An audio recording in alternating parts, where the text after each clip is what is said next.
이번 주간의 아시아리그를 살펴봅니다. 안녕하세요. 주간 아시아리그 리뷰 김예슬입니다. 오늘도 조재영 해설과 함께합니다. 안녕하세요. 네, 안녕하세요. 네, 되게 오랜만인 것 같아요. 그러니까요. 저희가 학기를 너무 오래 쉰 것 같은데 잘 지내셨나요? 네, 보시다시피 네. 코도 좀 괜찮아졌고 네, 멀쩡해졌어요 이제. 건강이 조금 안 좋아지다 보니까 네. 건강 관리 정말 잘해야겠구나. 반성도 하고 앞으로 건강 관리 잘하겠습니다. 네, 알겠고요. 네, 저희 이번 주부터는 또 학기로 가득 채워질 한 주일 것 같은데요. 네. 지난주에는 우승권 경쟁 중인 두 팀의 맞대결만 있었습니다. 안양알라와 사할린이 만났는데요. 1차전은 안양알라가 3대1 승리를 거뒀고요. 2차전에서는 사할린이 4대3 한 점차 승리를 가져왔습니다. 3차전에서는 매 피리어드 2골씩 뽑아낸 사할린이 6대1 승리를 거두고 위닝 시리즈를 기록을 했습니다. 이 결과로 두 팀은 승점 40점 동률을 이뤘고요. 아직 안양알라가 1위를 유지하고 있는데 이번 3연전 어떻게 보셨나요? 네, 한라 입장에서는 순위표를 보면 아실 수 있듯이 조금 불리해진 상황이긴 하고요. 네네. 우선 1차전은 한라가 슈팅수도 많이 가져가면서 기세 좋게 시작을 했지만요. 1차전 승리 이후 달튼이 무릎 부상으로 조기 귀국함에 따라 골문에 대한 불안감이 조금 커졌고요. 2차전에는 슈팅 2배가 넘는 슈팅수를 기록했지만 사할린 선수들의 집중력, 골문 앞에서의 높은 결정력에 한라 선수들이 그날 경기를 내주게 되었고요. 3차전 같은 경우는 슈팅수도 비등비등했고 한라 선수들도 정말 최선을 다했지만 2차전, 3차전 공통되는 부분은 지금 수비 조직력이 조금은 낮아진 것 같아요. 슬롯존에서 슈팅을 많이 허용했고 반대에서 반대 나가는 패스를 많이 허용하는 모습을 보이면서 거기에 가장 중요한 부분 중 하나는 이 사할린 선수들을 상대로는 수비 지역에 진입하는 걸 최대한 많이 그전 사전에 차단을 해야 되는데 그 부분에 많이 허용을 하니까 수비 지역에서 많이 휘둘렸어요. 그래서 아마 황현우 골리가 조금 많이 힘든 상황이 아니었나 싶습니다. 네, 한라로서는 약간 아쉬움이 남을 수밖에 없는 사할린 원정이었던 것 같고요. 그럼 위닝 시리즈를 기록했던 사할린에서 이번 주간 MVP가 탄생하게 되는 건가요? 네. 중요했던 사할린이 시리즈를 가져가게 되는 반등의 계기였던 2차전에서 사실 한라가 2배가 넘는 슈팅수를 가져갔어요.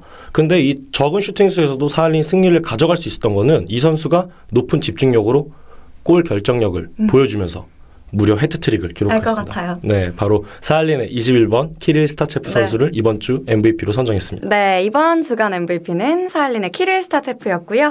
안양한라는 이제 이번 주말부터 홈에서 6연전을 진행하게 됩니다. 약 한 달 만에 다시 안양에서 만나보시게 될 텐데요. 첫 상대는 프리블레이즈입니다. 이번 시즌 아직까지도 첫 승을 올리지 못한 프리블레이즈고요. 13연패에 빠져 있는데요.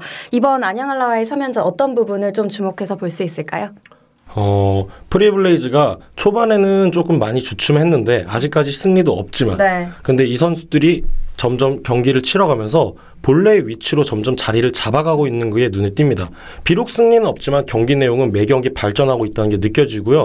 특히 한라와의 마지막 경기에서는 3대2로 아쉽게 졌지만 경기 내용에서는 크게 밀리지 않을 정도로 좋은 모습을 보여줬기 때문에 한라 입장에서 이번에 방심하면은 프리블레이즈한테 조금 힘든 시리즈를 가져가게 되지 않을까 하고 조심스럽게 예상하고 있습니다. 방심하면 안 될 것 같고요. 그리고 이어서는 니코 아이스박스를 만나게 되는데요. 이 매치업의 관전 포인트는 또 어떻게 될까요?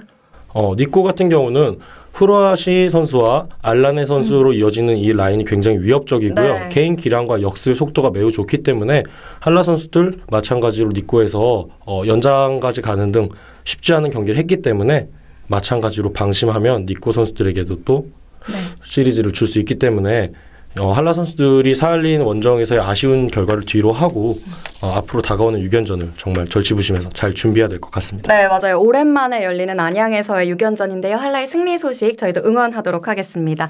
그리고 같은 날 고향에서는 대명 킬러웰즈의 홈 6연전이 펼쳐지게 될 예정입니다. 정말 너무 오래 기다린 그런 홈 경기예요. 네, 원래 홈은 목동인데 목동 링크가 지금 보수공사에 들어가게 되면서 일단은 고향에서 홈 개막전을 맞이하게 됐습니다.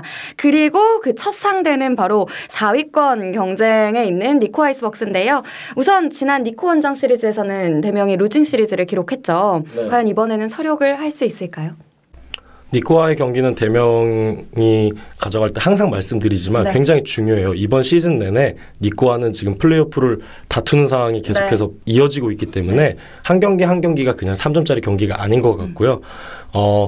굉장히 중요한 부분 중 하나는 대명이 지금 대부분의 일본 팀들과 경기를 할 때 지금 속도에서 굉장히 밀리는 모습을 많이 보여주고 있어요. 그래서 특히나 니코의 빠른 역습과 개인기가 좋은 상대를 네. 어떤 식으로 제압하고 경기를 풀어나갈지를 한번 잘 준비해야 될 것 같습니다. 네, 그리고 이후에는 프리블레이즈를 상대하게 되는데요.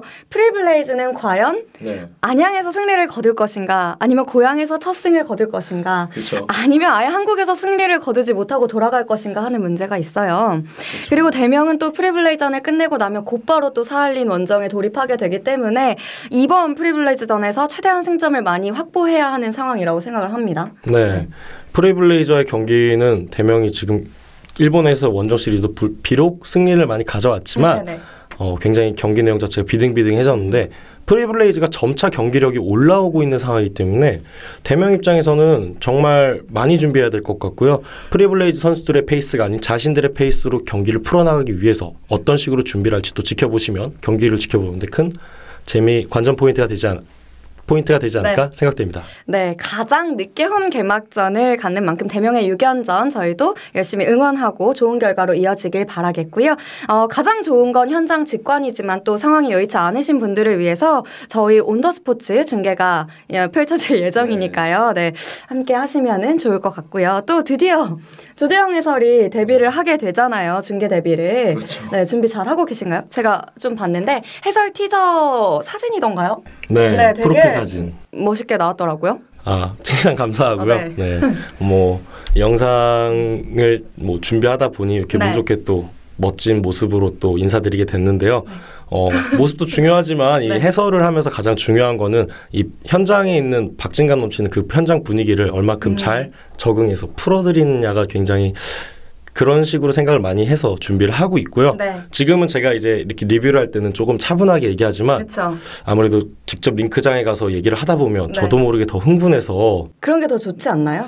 그래서 시청자분들께서 어떤 부분을 더 좋아하실지 모르겠지만 그래도 현장 분위기 잘 전달해 줄 수 있도록 최선을 다해서 잘 준비하겠습니다. 네, 신나는 중계 기대하도록 하겠고요. 저는 직관하면서 동시에 온더스포츠 중계 틀어놓을 예정입니다. 잘 볼게요. 네. 그리고 날씨가 너무 많이 추워졌어요. 영하의 날씨가 계속되는 가운데 이 속에서도 어디에 계시든 꽁꽁 싸매셔서 감기 조심하시길 바라겠고요. 저희가 준비한 내용은 오늘은 여기까지입니다. 국내 6연전 마치고 저희는 다시 돌아오도록 하겠습니다. 지금까지 조재영 해설이었고요. 저는 김예슬이었습니다. 시청해주셔서 감사합니다.